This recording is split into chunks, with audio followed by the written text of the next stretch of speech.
Hola, ¿cómo están? Espero que estén bien, todas, todos.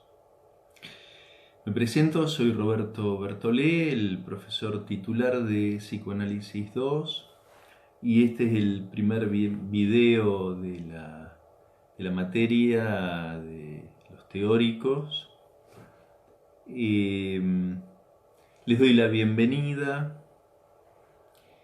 Este año muy particular que tenemos por delante, que recién comienza esto de la cuarentena, de la alteración que ha tenido para todas nuestras actividades, en nuestro trabajo, en nuestra vida familiar, en nuestra vida social. Esto que, bueno, es una pandemia y que requiere el mayor cuidado posible. Así que, bien, tenemos por delante un arduo trabajo, espero que con placer, también mucho gusto por poder compartir esta experiencia en conjunto, todo el equipo de la cátedra y ustedes,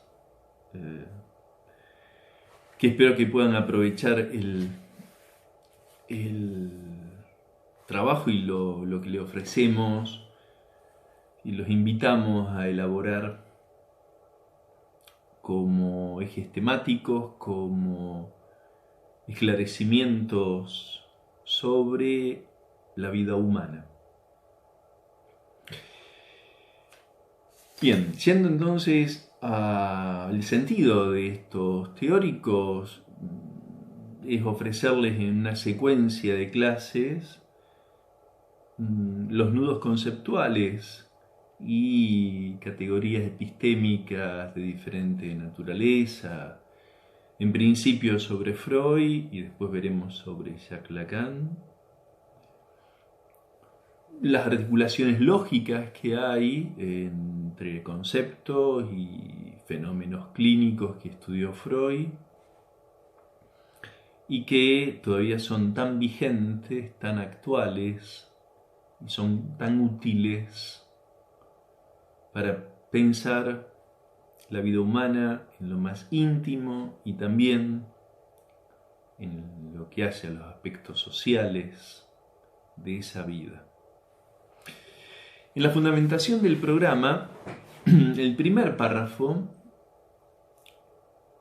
tenemos una relación entre dos conceptos, síntoma y satisfacción pulsional, y una ubicación en la obra de Freud, cuando refiero entonces esa relación síntoma-satisfacción pulsional a la segunda tópica, particularmente del edificio doctrinario de Freud. Dicho, lo leemos textualmente, que en Psicoanálisis 2 proponemos, en función de los contenidos mínimos de la asignatura, trabajar sobre el síntoma y la satisfacción pulsional. Esta relación, síntoma-satisfacción pulsional, es clave,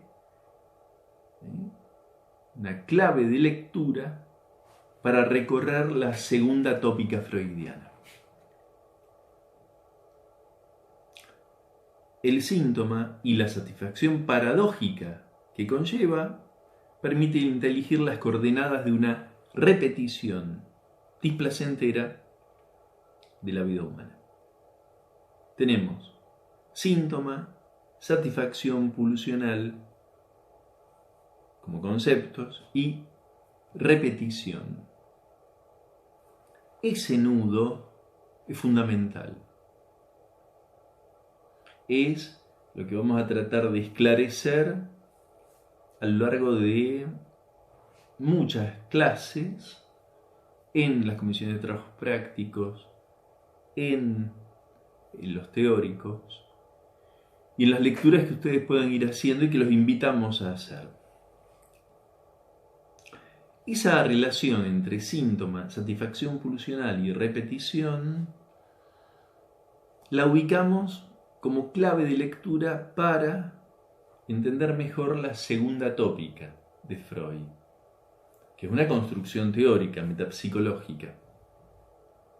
¿Qué es la segunda tópica? ¿Cuándo empieza? ¿A qué se refiere? Empieza en 1914 con la introducción del narcisismo y encuentra su grado de elaboración no concluido, sino consumado en 1923 en El Yo y el Ello. Pero 1914 es la elaboración de Introducción al Narcisismo, 1920 es Más allá del principio del placer. Son los fundamentos, la plataforma indispensable para después armar lo que ya se desarrolla, se consuma en El Yo y el Ello. Para escribir El Yo y el Ello le eran necesarios dos grandes conceptos fundamentales de la teoría psicoanalítica, como son el narcisismo y la pulsión de muerte. El narcisismo le permite a Freud en 1914 y de ahí en más revisar los cimientos mismos, la naturaleza esencial de el yo en su carácter narcisista, en su carácter de construcción de objeto de la pulsión. Y el narcisismo entonces le permite avanzar un enorme abanico de fenómenos clínicos como el duelo, la melancolía, en el campo del amor, lo que significa el narcisismo, en los síntomas y en fenómenos transferenciales también, en juego en la práctica analítica. Pero va a venir un concepto absolutamente nuevo en la historia del pensamiento occidental al menos, que es la pulsión de muerte. Una satisfacción que no tiene en consideración el principio del placer. No lo tiene en consideración, con lo cual puede ir más allá del principio del placer, que es el título del texto en el que Freud presenta justamente la pulsión de muerte. Entonces, ahí tenemos el concepto de pulsión de muerte, y entonces, al final de la primera página de la fundamentación, decimos que construye las tesis de la pulsión de muerte y de la compulsión de repetición, provocando la primera, la pulsión de muerte, un horizonte diferente de lo pulsional. Cuando decimos un horizonte diferente de lo pulsional, estamos diciendo una idea diferente de la vida humana, porque el horizonte diferente de lo pulsional no es un concepto filosófico, un ente, una entelequia independiente de la vida humana. Un horizonte diferente de la pulsión quiere decir que ese horizonte explica mejor la vida humana, lo paradójico de algunos comportamientos, de algunas expresiones poco comprensibles de la experiencia humana. Solamente la pulsión de muerte puede llegar a explicar algunos fenómenos que son tan incomprensibles.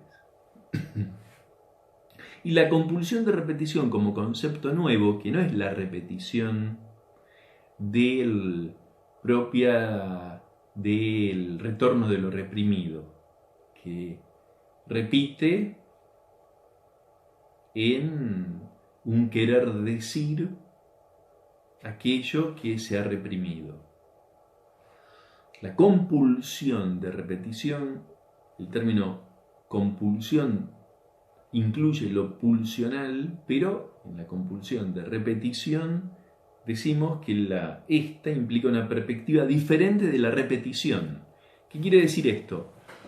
Que la repetición ya no es solo aquella referida a la semántica del sentido inconsciente, que puede explicar el síntoma, que puede explicar el sueño, que puede explicar a todo aquello que resulta en principio un sinsentido, un disgusto,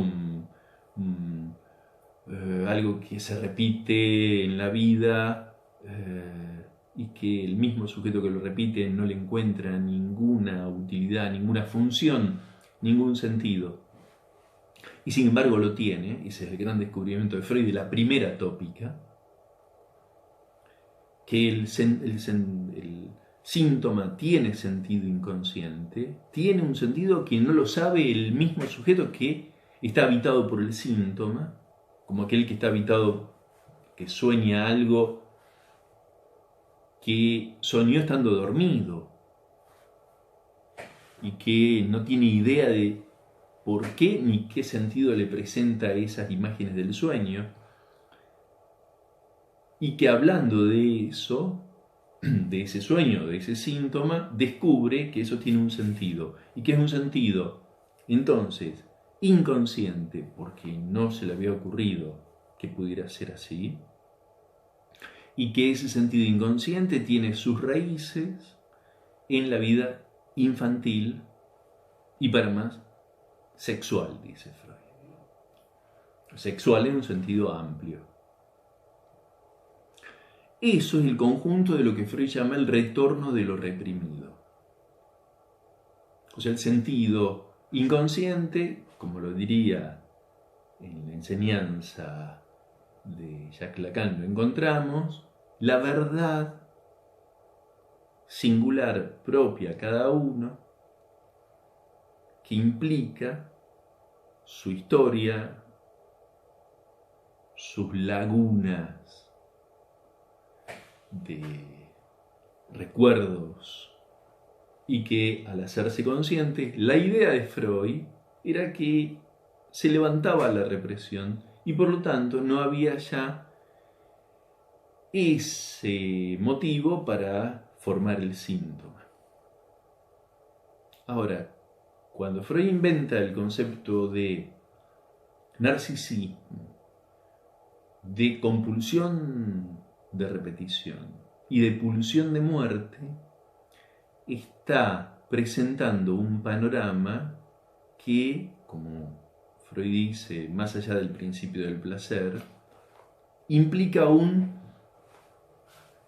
no sin el inconsciente, pero que implica algo más, junto con el inconsciente, una dimensión diferente que empuja a que se mantenga el síntoma, que empuja a que se mantenga el malestar, que empuja a que se repita el problema.